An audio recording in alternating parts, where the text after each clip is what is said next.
آمن الرسول بما أنزل إليه من ربه والمؤمنون كل آمن بالله وملائكته وكتبه ورسله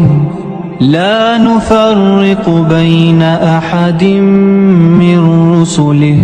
وقالوا سمعنا وأطعنا غفرانك ربنا وإليك المصير لا يكلف الله نفسا إلا وسعها لها ما كسبت وعليها ما اكتسبت ربنا لا تؤاخذنا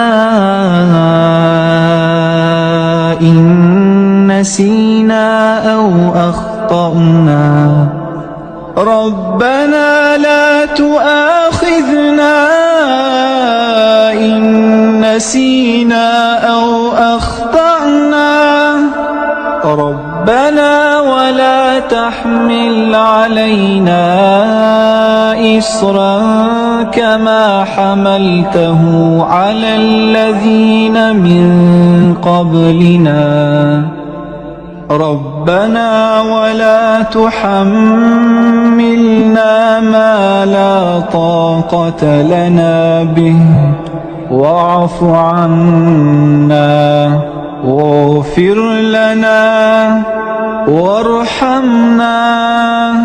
أنت مولانا فانصرنا